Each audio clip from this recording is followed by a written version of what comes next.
안녕하세요. 클라우디아입니다.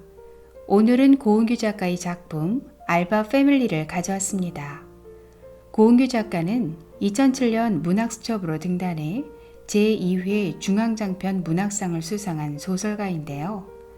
인간의 고독과 상처 등의 어두운 이면을 아주 독특한 소재와 유쾌한 필체로 써내려가는 작가입니다. 알바 패밀리 역시 극간의 상황을 이겨내는 주인공의 모습을 통해서 삶의 희망을 이야기하고 있는데요. 가족들의 삶을 소재로 한 연작소설로 천신만고 끝에 똘똘 뭉친 이 가족에게 과연 밝은 미래는 올까요? 작품 속으로 함께 들어가 보시죠. 반품왕. 내 동생 로라는 다이어트 중이다. 로라가 김이 모락모락 올라오는 닭가슴살을 결달아 찢는다. 머리카락만큼 얇게 뜯어낸 것을 앞니로 조금씩 씹어넘긴다. 독하다. 소금 간도 하지 않은 닭가슴살로 2주 넘게 버티고 있다. 로라에게 고릿고릿한 닭똥 냄새가 나는 것 같다. 식탁 허공에서 로라와 내 시선이 부딪힌다. 뭘 봐, 새끼야. 로라가 입을 비튼다.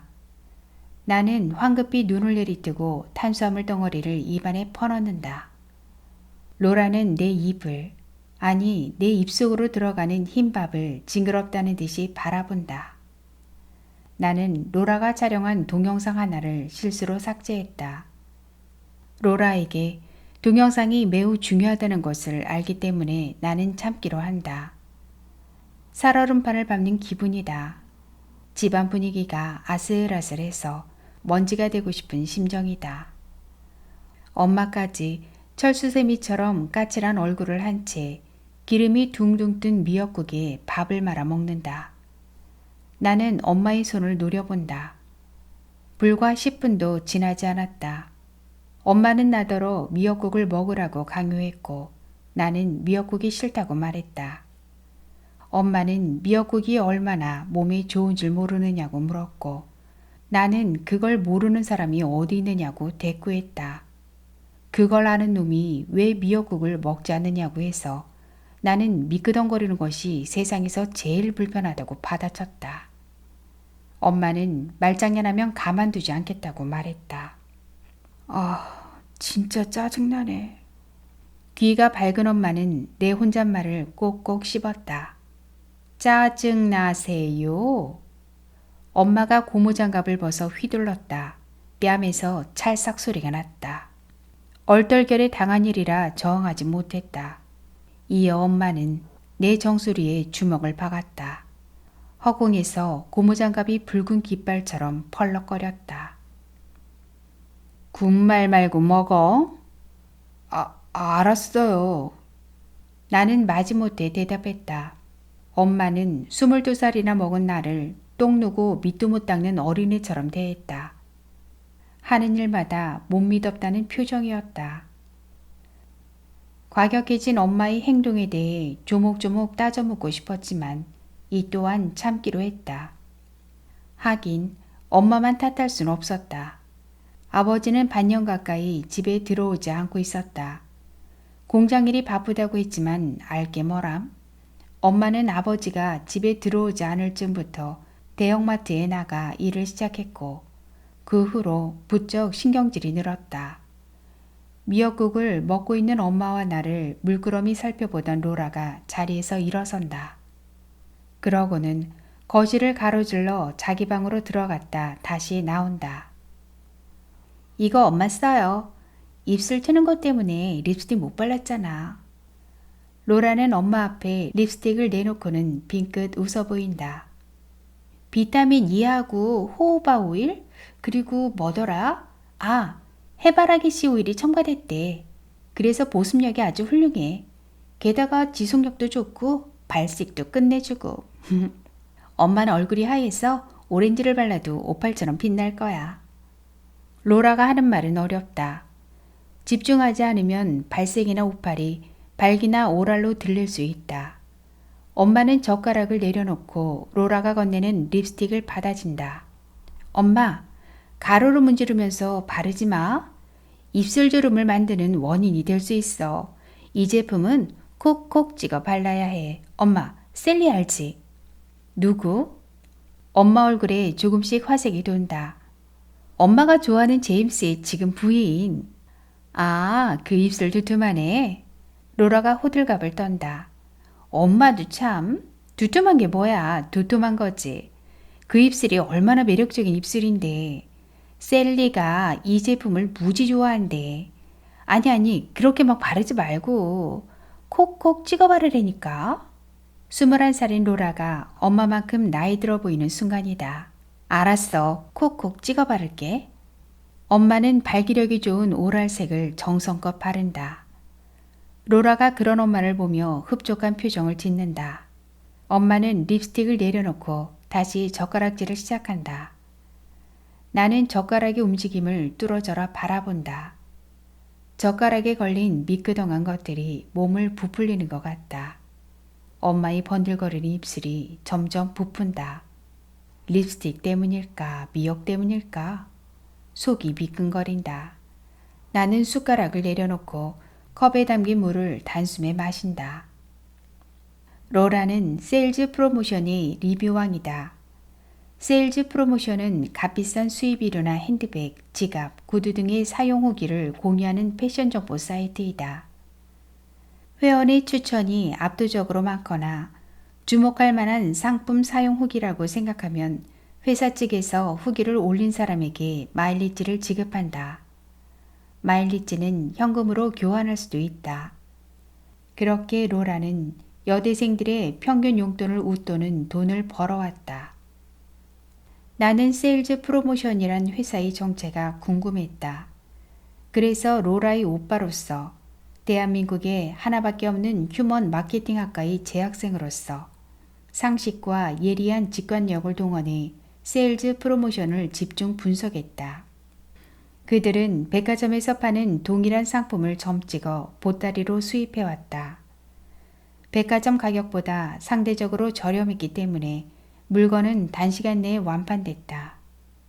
그들은 스스로 국내외 유통 조직을 갖추고 있으며 무역에 정통한 전문가들이 창업한 회사라고 소개하고 있었지만 로라와 같은 리뷰어들에게 의존하는 걸로 봐서는 썩 맞는 말은 아닌 듯했다.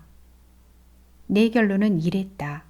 사이트 방문자들이 날로 늘어나고 이용자들이 올리는 동영상 자료도 점점 많아지면서 서버 증설이나 사이트 운영진의 충원이 예상된다.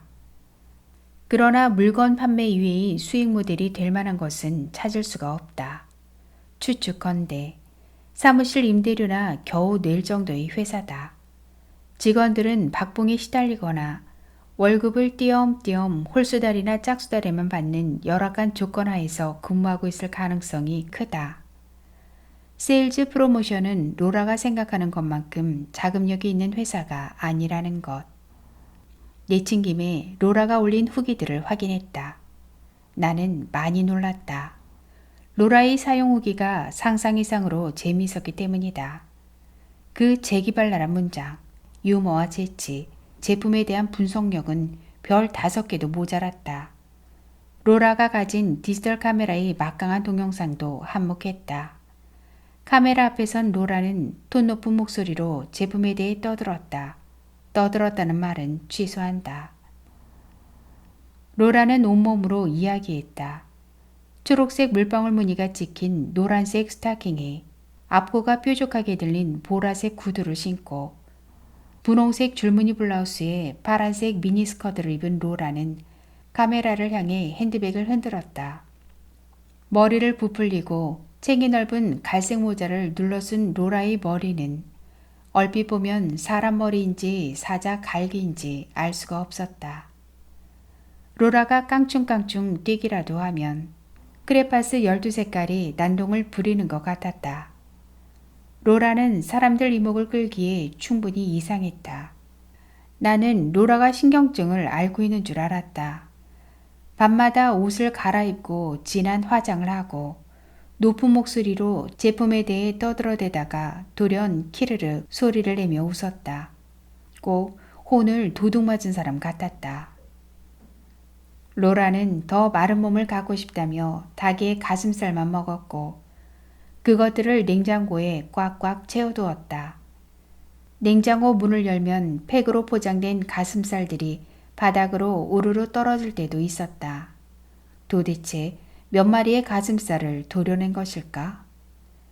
가슴살을 인간에게 주고 슬피 울었을, 아니 슬픔을 느끼기도 전에 하직했을 닭들에게 묵념을 하고 싶을 지경이었다. 어쨌거나 세일즈 프로모션은 로라가 점찍은 물건을 수입해왔고 그 물건들은 순식간에 판매되었다. 회사 입장에서는 해볼 만한 일이었다. 적당한 이윤을 남겼고 재고를 쌓아두지 않았으며 무엇보다 단기간에 물건을 팔아치웠다. 물건을 딱 보잖아? 몸이 찌릿찌릿 전기가 와. 그럼 나도 모르게 몸을 꿈틀거리게 돼. 그리고 그 상품은 빅히트를 치는 거지. 몸에 전기가 온다고? 문득 로라처럼 생긴 전기뱀장어 한 마리가 나타나 나를 향해 흐느적거리기 시작했다. 로라의 눈동자에서 강렬한 레이저가 발사되고 있었다. 나는 움찔했다. 로라의 안구 뒤쪽 후드 옆 중간 지점에서 발전기가 가동되고 있을지도 몰랐다. 로라는 감전된 것처럼 경직된 얼굴로 말했다. 논리적으로 설명하긴 곤란해. 그냥 동물적인 육감이라고 할까? 지난 명절 세일즈 프로모션에서는 갈비 세트에 수표 몇 장을 넣어 로라 앞으로 보냈다. 이때 환호성을 지른 사람은 로라가 아니라 엄마였다. 엄마의 눈이 하트 모양으로 바뀌더니 갈비 세트를 향해 강력한 레이저 빔을 발사했다. 엄마도 발전기를 가지고 있는지 모른다. 로라의 후기에 추천을 누르는 이용자들은 그의 개인 홈피나 SNS를 따라다니며 글을 남겼다. 로라는 사람들에게 무엇인가를 보여주려고 부단히 노력했다. 로라의 개인 홈피 대문에는 이런 글귀가 쓰여 있었다. 리뷰왕 로라의 쇼는 계속됩니다. 언제까지 자기 옆에 있어달라고 아양을 떠는 꼴이란. 오빠, 마케팅 시간에 배웠니? 로라는 오빠라고 불러놓고 배웠니라고 물었다. 이제는 로라의 문법이 이상하지도 않았다. 오빠 대접은커녕 나를 한참 어린 남동생 취급했다. 그것도 이상하지 않았다. 내가 대꾸도 하지 않았는데 로라는 신이 나서 혼자 떠들었다. 고객 무서운지 모르는 회사들 말이야. 내가 마음먹고 싸우면 걔네들도 바로 꼬랑지를 내리더라. 왜냐고? 나 로라는 리뷰왕이니까. 당신들 인터넷이 얼마나 무서운 곳인지 아직도 모르고 있었어? 내 리뷰가 얼마나 위력을 발휘하는지 정녕 몰랐단 말이야? 이런 분위기를 살짝 풍겨주잖아. 그런 개들은 그냥 바로 엎드린다고. 나는 당장이라도 숨겨둔 꼬랑지를 찾아 입에 물고 로라 앞에서 납작 엎드려야 할 것 같았다. 립스틱을 흡족하게 바라보는 엄마를 향해 로라는 백화점 로고가 찍혀있는 박스를 흔들어 보인다. 엄마, 오늘 마트 쉬는 날이지? 왜? 12시쯤에 택배 아저씨 오면 이 박스 좀 전해줘. 뭔데? 반품할 거. 넌 매일같이 뭘 그렇게 받았다 보냈다는 거야? 로라는 대답 대신 입을 삐죽거린다. 휴대폰이 울린다. 로라는 가방 속에 손을 집어넣는다. 휴대폰이 손에 잡히지 않는지 가방을 뒤집는다. 전공 서적과 노트, 필기구 몇 개와 화장품이 와글와글 소리를 내며 쏟아진다. 로라는 발신자 전화번호를 확인하고 차갑게 굳는다. 네, 반품하려고요. 로라에게 물건을 판 담당자가 전화를 걸어온 모양이다. 여자는 진땀을 흘리고 있을 게 뻔하다. 로라는 언제나 리뷰를 쓸 때만 물건을 활용하고 곧바로 돌려보낸다. 유통구조의 허점을 이용해 부가 서비스만 챙기는 기업 입장에서 보면 아주 얄미운 체리피커가 바로 로라다. 가격표 뜯지 않았죠? 포장지 그대로죠? 훼손시킨 것 하나도 없죠. 물건 받고 5일 되는 날 반품 신청했죠. 조립 상품 아니니까 당연히 환불해 주셔야죠. 조조조. 로라의 조는 총알처럼 상대에게 발사되고 있다. 로라와 말싸움을 해봤자 내가 매번 KO 배당하는 이유가 그 속사포 때문이다. 나처럼 느릿느릿 이야기하는 사람은 로라와 이야기하다 보면 이건 말을 하고 있는 건지 말을 먹고 있는 건지 알 수 없는 상황이 된다. 로라는 냉정하게 전화를 끊고 엄마를 부른다. 엄마, 엄마 카드 말이야. 이용한도 좀 늘리면 안 돼? 엄마는 의심스러운 눈으로 로라를 본다. 내 카드 한도?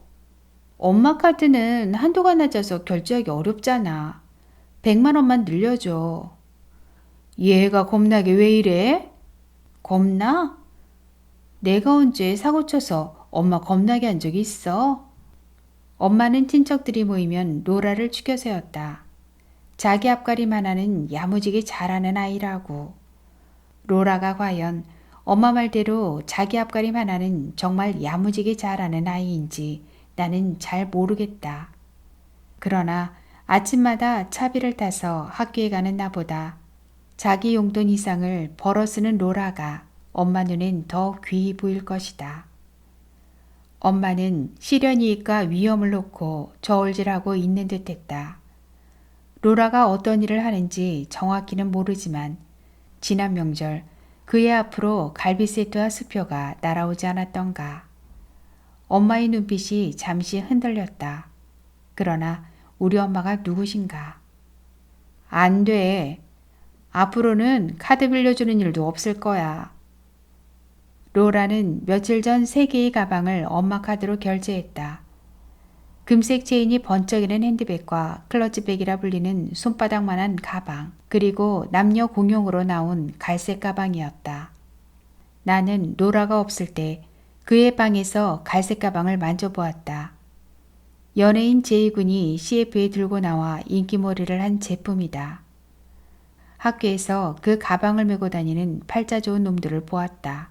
부러웠다. 가방을 가질 수만 있다면 로라의 노란색 스타킹을 신고 춤이라도 출 수 있을 것 같았다.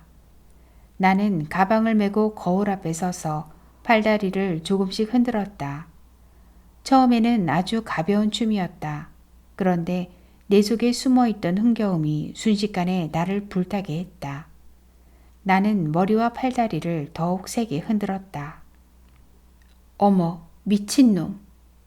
언제 돌아왔는지 방으로 들어온 로라가 기가 막히다는 표정으로 말했다. 나는 가방을 꼭 끌어안으며 더듬더듬 물었다. 진짜 멋지다. 이거 얼마냐? 좋은 말 할 때 내려놔. 이거 얼만데? 얼만지 알아서 뭐해? 로라는 벌개진 얼굴로 자리에서 발을 굴렀다. 내가 거울 앞에서 꿈쩍도 하지 않자 로라가 소리를 질렀다. 내려놓으라고 했다. 슬슬 부하가 치밀었다.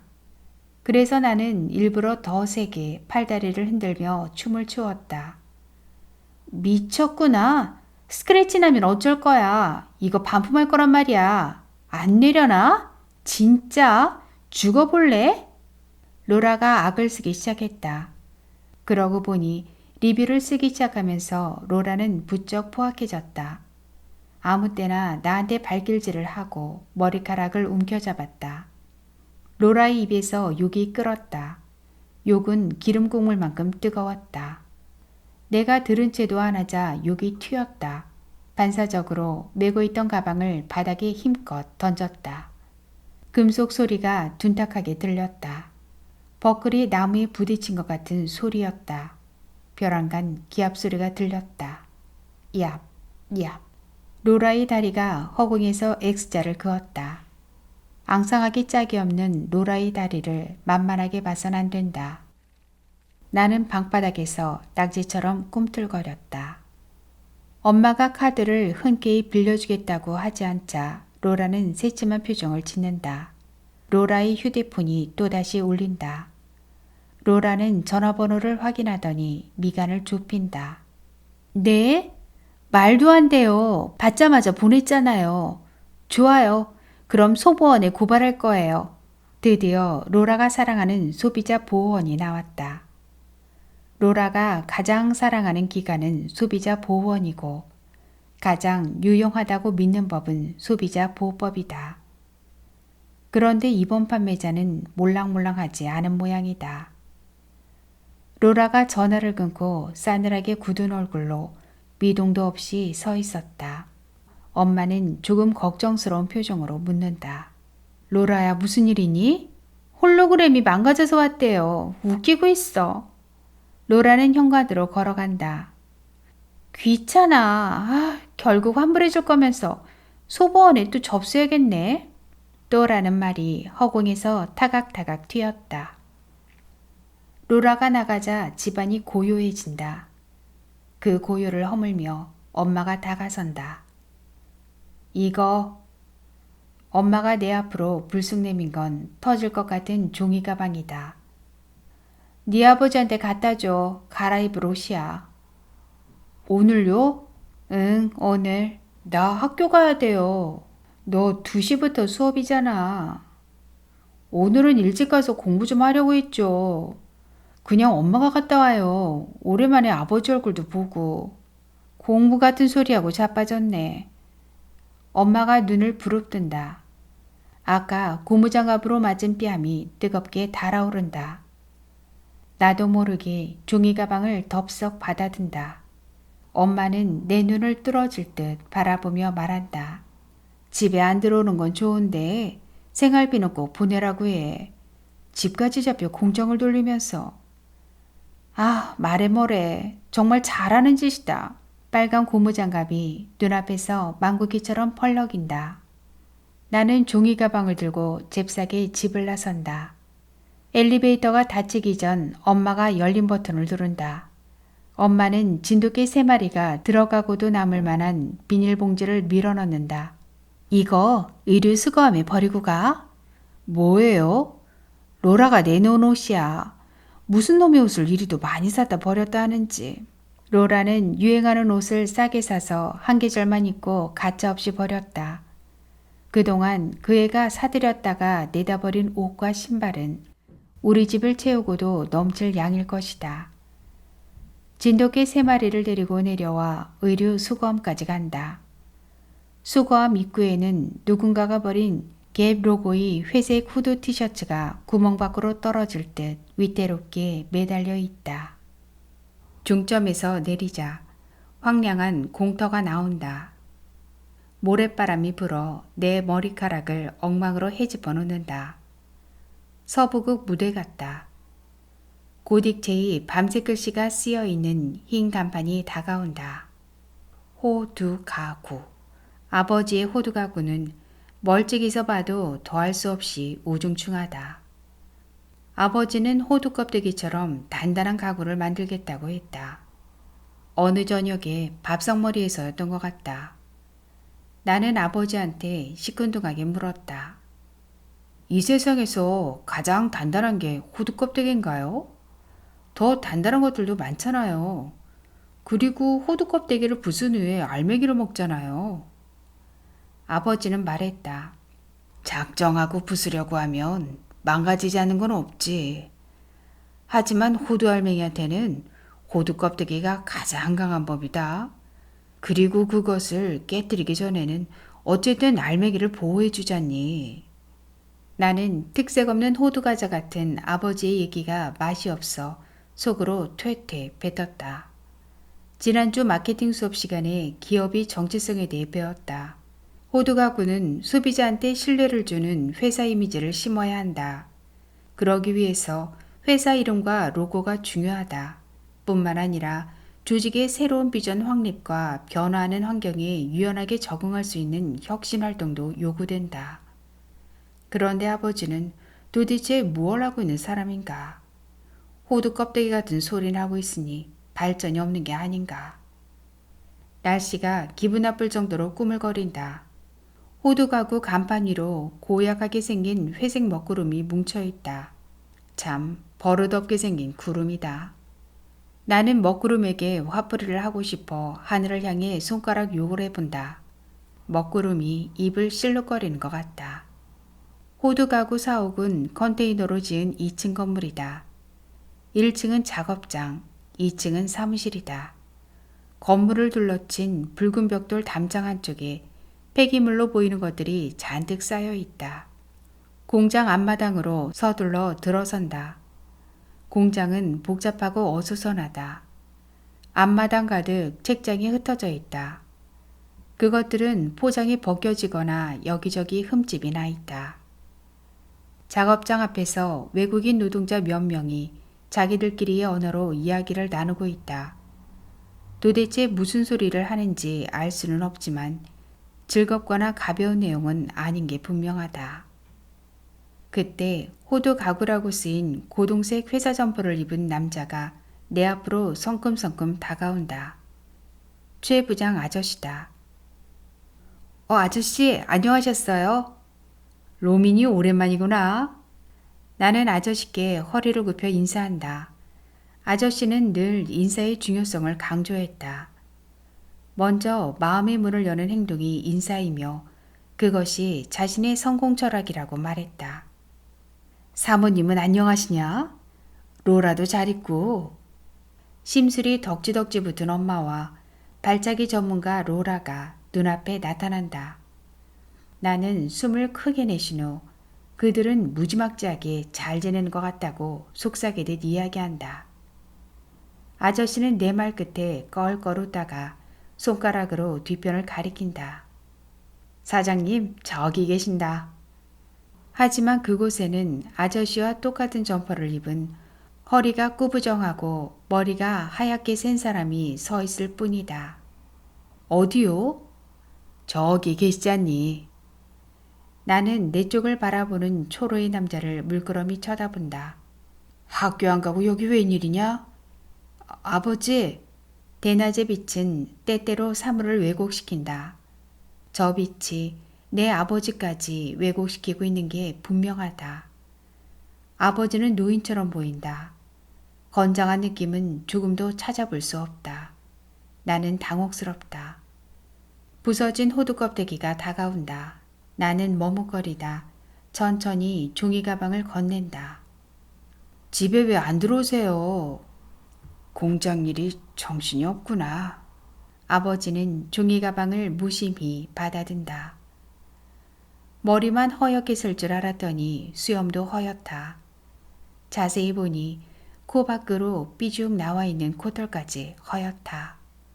허연 코털은 아버지를 더 늙고 더 추레하게 연출하기에 알맞은 장치로 보인다. 집에 안 와도 좋으니 생활비는 꼭 보내라던 엄마의 말을 어금니로 꽉 깨문다. 그 말이 이스에 낀 톱밥처럼 느껴진다. 아버지는 주머니에서 담배를 꺼낸 후 라이터에 불을 당긴다. 필터를 빨아들이는 아버지의 뺨이 홀쭉해지며 쭈글쭈글한 주름을 만든다. 나는 시선을 돌려 마당에 아무렇게나 놓여있는 책장을 본다. 저건 다 뭐예요? 방송 상품으로 판매됐다가 반품된 거다. 전쟁터가 따로 없다. 심각한 상처를 입은 병사들이 널브러져 있다. 공장을 나갈 때만 해도 그들은 상처 없이 건강하고 씩씩했을 것이다. 다행히 살짝 찰과상만 입은 병사들은 벽에 기대어 있다.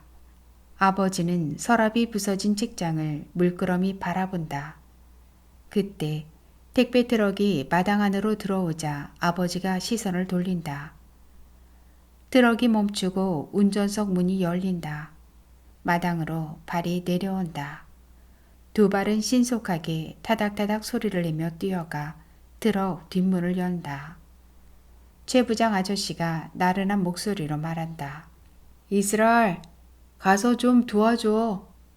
남자의 고향은 서아시아 어디쯤인 듯 싶다. 헐렁한 흰 셔츠를 입은 그가 택배기사한테 헐렁헐렁 다가간다. 그는 택배기사와 힘을 합쳐 책장을 끌어내린다. 서로 뜻이 통하지 않았는지 책장이 요란한 소리를 내며 바닥으로 떨어진다. 책장 다리가 부러진다.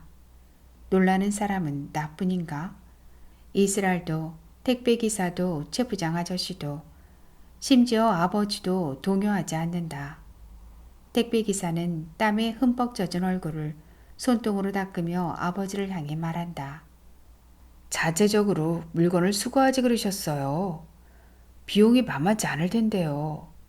무슨 수로 전국에 깔린 걸 수거하나? 그렇겠군요. 아무튼 50개 더 남았다고 하대요. 후진하던 트럭이 책장을 밟는다. 책장 부서지는 소리가 살 아프게 들린다. 택배기사는 못내 미안한 마음을 감추지 못한다. 아버지는 그냥 가라는 손짓을 한다. 아버지 눈치를 보던 최 부장 아저씨가 입을 연다. 사장님, 이제 공장 안에는 반품된 것들을 쌓아둘 데가 없습니다. 그렇다고 창고를 빌려 물류비를 대느니 그냥 폐기하는 게 나을 듯 싶은데요. 아버지보다 아저씨 얼굴이 더 어둡다. 저거 누가 가져다 쓸 사람 없을까? 아버지가 혼잣말을 한다. 흡연 욕구가 맹렬하게 살아난다. 필터를 물고 라이터 불을 올린 후 힘껏 빨아들여 폐부 깊숙이까지 연기를 몰아넣었던 기억이 선명하게 떠오른다. 편도선 수술 이후 나는 담배를 피우지 않았다. 그런데 아버지를 만나자 담배 생각이 간절해진다. 나는 목신 소리로 담배 연기를 뿜듯 말을 뱉는다. 버릴 거예요? 그래야 할 것 같다. 판매한 회사에서는 뭘 하는데요? 문득 아버지 얼굴에 묘연 기운이 가득 찬다. 그런데 팔짱을 낀 로라가 거드름이 묻은 목소리로 내 앞에 다가선다. 판매처는 판매만 대행하는 곳이야. 그것도 몰랐어? 나는 눈을 질끈 감아 로라의 환영을 없앤다. 아버지가 내 질문에 답을 하지 않자 지켜보던 아저씨가 대신 말한다. 판매천지 지랄천지. 그쪽에서 먼저 우리 물건을 팔아보겠다고 해서 밤새 공장 돌려 가격 맞춰 납품했더니 경쟁 방송에서 1+1 행사를 했다는구나. 에휴. 아저씨는 잔뜩 독이 오른 얼굴이다. 우유나 과자를 하나 더 주는 행사는 봤어도 책장을 하나 더 주는 행사는 처음이다. 그런 날이 올까? 자동차를 한 대 사면 자동차를 한 대 더 주고, 집을 한 채 사면 집을 한 채 더 주고, 친구를 하나 사면 친구를 하나 더 주고, 애인을 하나 사면 애인을 하나 더 주는. 우리 물건을 샀던 사람들이 그 행사가 있었던 걸 알고 환불해달라고 때를 썼나 보더라. 외관으로는 우리 책장이나 그쪽 것이나 별 차이가 없어 보이거든. 인터넷 게시판이 난리가 났다는 거야. 무슨 글이 올라왔는데요? 환불 안 해주면 불매운동 한다고. 호두가구 불매운동. 아버지는 헛다란 웃음을 터뜨린다. 1+1 행사 때문에 코딱지만한 가구 공장 제품을 불매운동 하겠다는 거야. 클릭슨을 올리며 택배 트럭이 마당 안으로 들어선다. 이번엔 다른 회사 차량이다. 택배 기사는 책장을 혼자서 끄집어 내린다. 둔탁한 소리가 난다. 책장이 비명일 것이다. 책장 상판이 부서져 내린다. 택배 기사는 난감해하며 부서진 책장을 세운다. 아버지는 정말 아무렇지도 않은 듯 덤덤하다. 괜찮으니 그냥 가시오. 택배 기사는 꾸벅 인사를 해보인 후 차에 올라탄다. 길에 나와있던 세라뇨 가구 사장이 부서진 가구들을 흘끔거리다가 아버지에게 말을 던진다. 비가 올 것 같은데 말이야. 어찌됐든 이 사장 힘내야지. 어떡하겠어. 아버지는 힘내라는 그 말을 듣자마자 담배를 바닥에 던진 후 발로 싹싹 비벼 불을 죽인다. 에휴, 물건이 너무 흔한 시절이 돼버렸어. 물건을 함부로 취급하는 시절이 온 거야. 아버지를 물끄러미 바라보던 최 부장 아저씨가 시를 읊듯 말한다. 아버지한테 듣기로 아저씨는 한때 시를 썼다고 한다. 나도 언젠가 아저씨 책상에서 그가 써놓은 시를 본 적이 있다. 개새끼, 함부로 발로 차지 마라.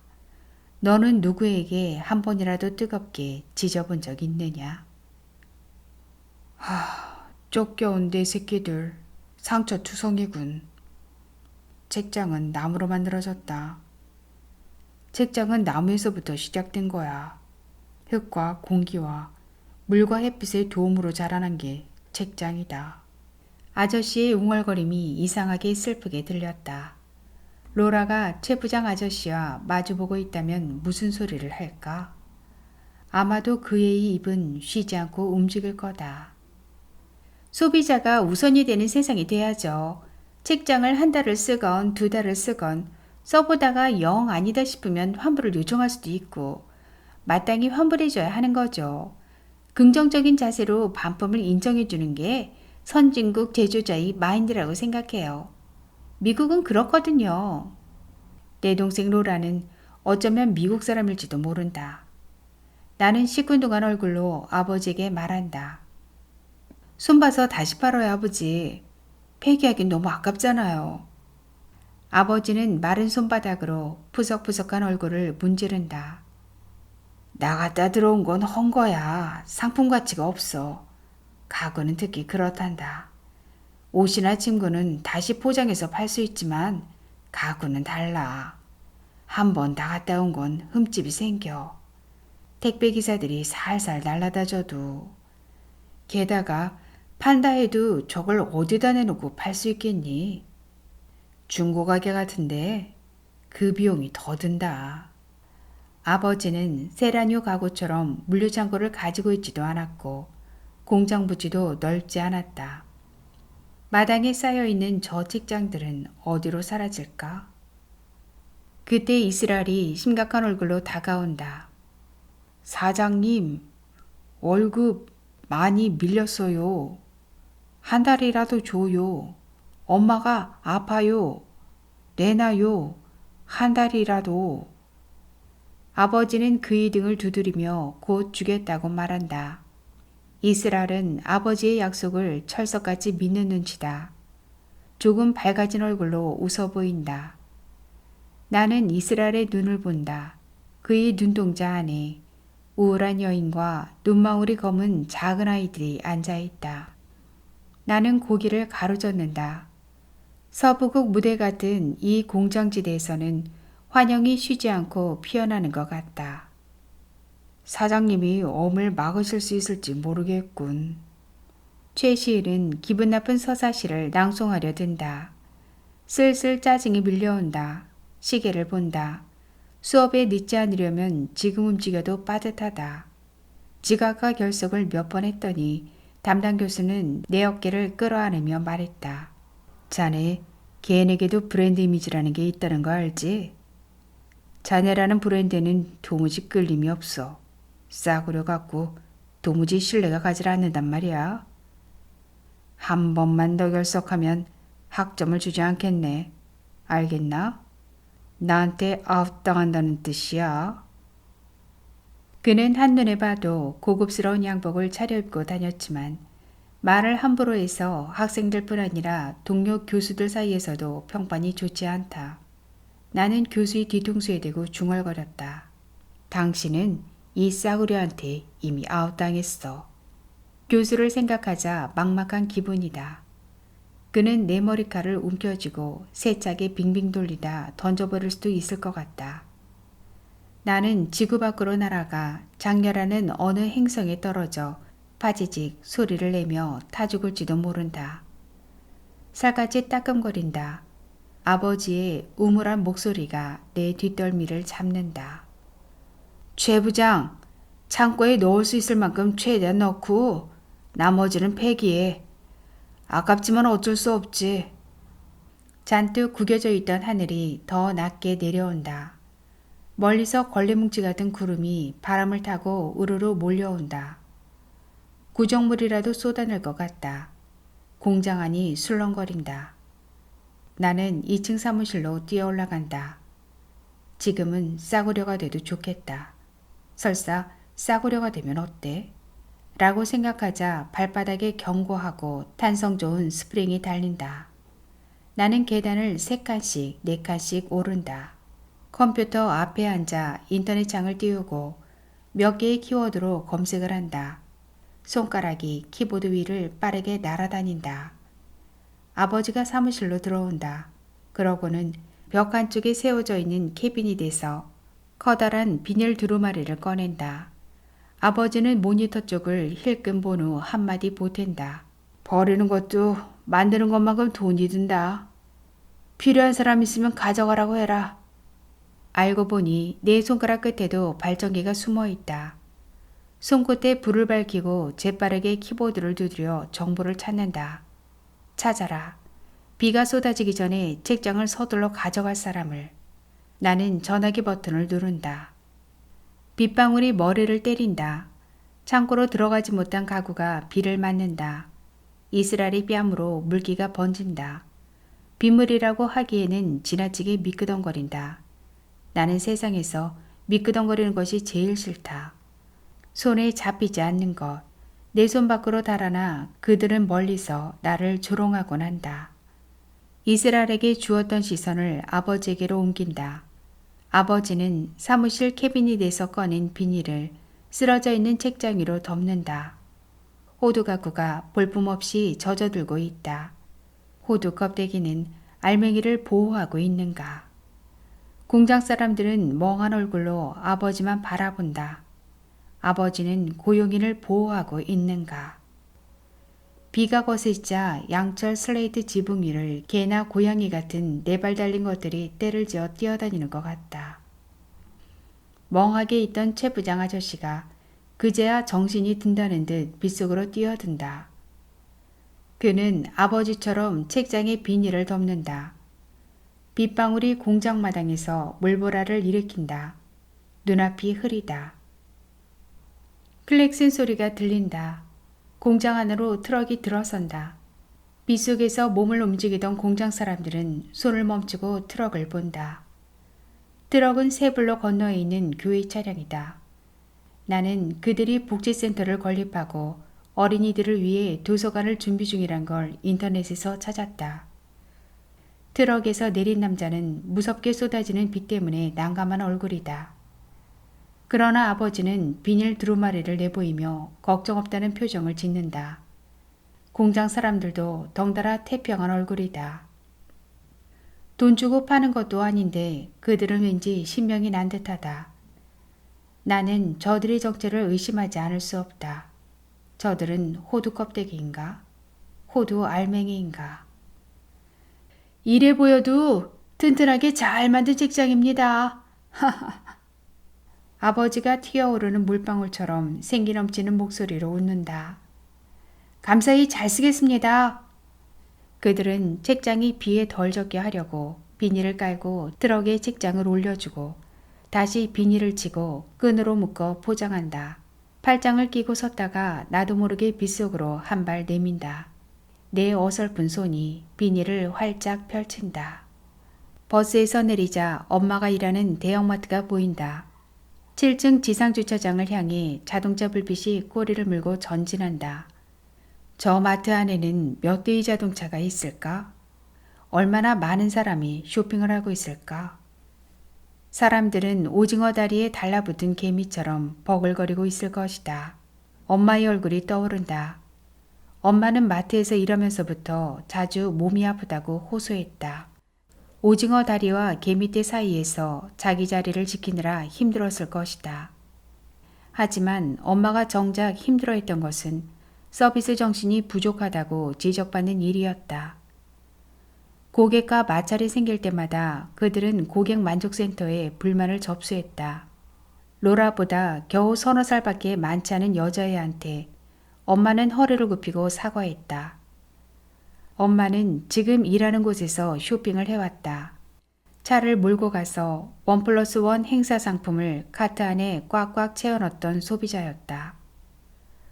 엄마는 트렁크와 뒷좌석까지 가득 차게 물건을 사와 거실 바닥에 늘어놓고 사은품으로 받은 프라이팬과 미니 담요를 보며 흐뭇해했다. 엄마는 가격에 민감했고 옆 마트보다 가격이 비싸면 거침없이 항의했다. 조금이라도 불친절한 태도를 보이는 계산원은 명찰에 붙은 이름을 기억해뒀다가 고객만족센터에 일렀다. 그때까지만 해도 엄마는 자신이 마트에서 일을 하게 될 줄 상상도 못했을 것이다. 아버지의 얼굴이 떠오른다. 오늘 밤 아버지는 공장 한켠 긴 의자 위에 몸을 누이고 어떤 자세로 잠을 잘까? 비에 젖은 몸에서 열이 오른다. 몸이 떨리고 현기증이 난다. 현관문을 열고 마지막 힘을 내서 한 발자국을 내딛는다. 홈으로 쇄도하는 야구선수처럼 거실 바닥에 배를 깔고 미끄러진다. 엄마가 거실에 앉아 벌겋게 달아오른 얼굴로 소리치는 것 같다. 아우! 그러나 정작 비명을 지른 것은 로라다. 억울해! 로라의 앙칼진 목소리가 귀를 찌른다. 나는 신발을 벗고 엄마 옆으로 비실비실 걸어간다. 종이를 들고 있는 엄마의 손이 부들부들 떨린다. 내용 증명이다. 냉정한 문장들이 로라를 욕하고 있다.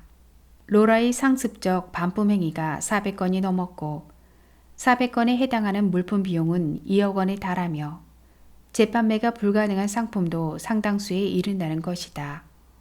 이에 5개의 백화점 담당자들은 로라와 같이 구매와 반품을 상습적으로 반복하는 반품자들의 리스트를 공유하게 되었으며 특히 로라의 경우 구매 의사가 전혀 없음에도 제품을 사용한 후 세일즈 프로모션에 사용 후기만 올리고 반품해온 전력으로 인해 앞으로 로라의 구매 행위는 불가능하고 가족이나 타인의 주민등록번호를 이용해 또다시 이러한 상습적 반품 행위를 반복할 경우 민사 책임도 감수해야 할 거라고 했다.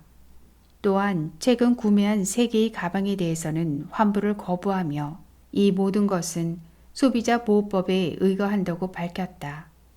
환불 거부 사유는 홀로그램 파손 및 제품 사용으로 인한 생활 스크래치였다. 소비자 보호법이 로라를 배신했나? 엄마 옆에 가방이 3개 놓여 있다. 반품했던 상품들이 다시 돌아온 것이다. 내가 탐을 냈던 갈색 가방을 힐끔 바라본다. 홀로그램이 파손됐다고? 가방 표면에서 흐르는 윤기가 뻔뻔하게 느껴진다. 엄마의 얼굴은 하얗게 질렸다가 벌겋게 달아오르고 다시 하얗게 질려간다. 다음 달 카드 결제일에 돈이 통장에서 빠져나가야 한다는 사실이 끔찍한 모양이다. 엄마, 그 사람들이 일부러 홀로그램을 손상하고 나한테 덮어 씌우는 거라니까. 스크래치도 마찬가지야. 엄마가 반응이 없자 로라는 내 옆으로 와서 노트북을 놓고 전원을 켠다. 세일즈 프로모션 사이트에 접속한 로라는 아이디와 비밀번호를 넣는다. 입력하신 회원 아이디는 정지된 상태입니다. 다시 로그인을 시도하지만 허사다. 로라는 메일함을 연다. 세일즈 프로모션에서 메일이 한 통 와 있다. 로라는 떨리는 목소리로 메일을 읽는다. 뭐라고? 리뷰왕 로라님을 탈퇴 처리함을 알립니다. 인터넷 백화점 담당자들에게 받은 협조문서에 의하면 로라님께서 상습적 반품 행위를 통해 세일즈 프로모션 사이트에서 사용 후기를 작성한 것으로 알려졌습니다. 세일즈 프로모션에서는 물품을 일정 기간 사용한 진실한 사용 후기만을 진실한 사용 후기가 뭔데? 도대체 진실한 게 뭐냐고. 로라가 울먹인다. 로라가 올린 동영상 앞머리마다 노란 별 5개와 리뷰형을 뜻하는 붉은 왕관이 반짝반짝 빛을 발하고 있다. 로라는 동영상 하나를 클릭한다. 머리를 부풀리고 우스꽝스러운 표정을 지으며 높은 목소리로 깔깔우는 로라가 나온다. 그런데 돌연 모니터 속의 로라가 무엇 때문인지 눈을 흘기며 차갑게 웃는다. 모니터 밖. 로라는 떨리는 손으로 마우스를 움직인다. 삭제 버튼을 찾는 듯하다. 하지만 메시지 창만 불쑥 떠오른다. 로그인 하십시오. 오빠, 어쩌지? 이거 동영상 내리고 싶은데 로그인도 안 되고 삭제도 안 되고 나 이거 어쩌지? 오빠라는 말이 심장을 찌른다. 로라는 미아 보호소에서 보호자를 기다리는 어린애 같은 얼굴로 나를 올려다본다. 도와주고 싶은데 도와줄 방법이 없다. 내가 대꾸하지 않자 로라는 다시 로그인을 시도한다. 입력하신 회원 아이디는 정지된 상태입니다. 로라가 어깨를 들썩이며 흐느낀다. 손등에 입을 가져다 대고 서글프게 운다. 시끄러워! 엄마가 소리치지만 울음소리는 점점 크게 들려온다. 정신이 아찔해진다. 축축히 젖은 누군가의 손이 눈앞을 적신다. 누구의 손인가? 아버지인가? 로라인가? 아버지인가 로라인가? 이게 도대체 무슨 일인가? 나는 인상을 찌푸린다. 어찌된 일인지 음소거 버튼이 말을 듣지 않는다. 이런 젠장. 로라의 울음을 돌려주고 싶다. 종이 상자에 차곡차곡 넣어서.